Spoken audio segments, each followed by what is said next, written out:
Most people believe money problems begin in the wallet. They think the cause is income, bad luck, or the economy. But this is only the visible layer.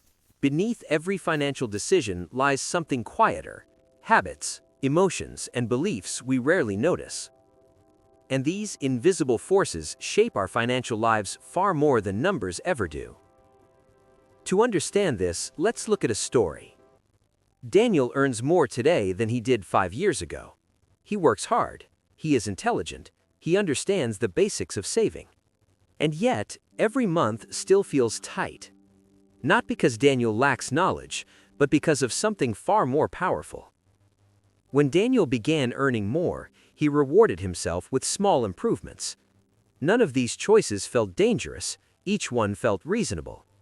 But slowly, quietly, his lifestyle expanded to match his income.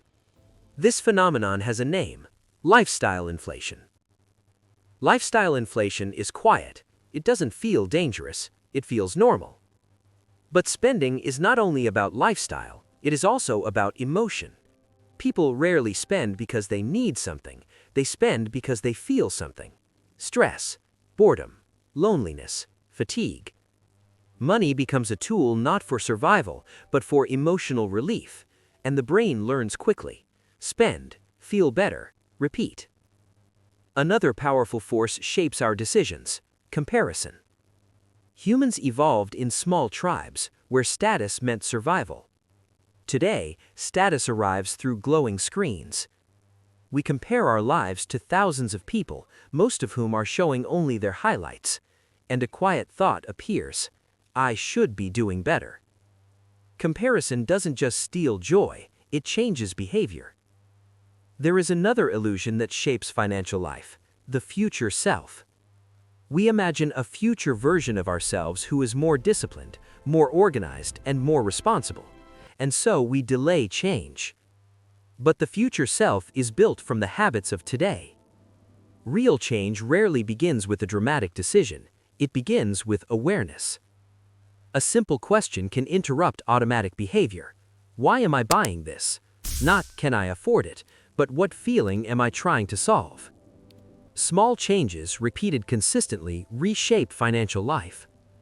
A weekly reset, a moment of reflection, one automated decision at a time. Over time, people follow one of two paths: the path of consumption, fast, loud, immediately rewarding, or the path of ownership, slower, quieter, often unnoticed at first. Both paths begin with small decisions, and both compound over years, not days. Real financial progress rarely looks dramatic, it looks calm. No sudden breakthroughs, no overnight success, just quiet upgrades. Money is not only a mathematical system, it is a psychological one. And the most powerful financial change does not begin in the bank, it begins in the mind.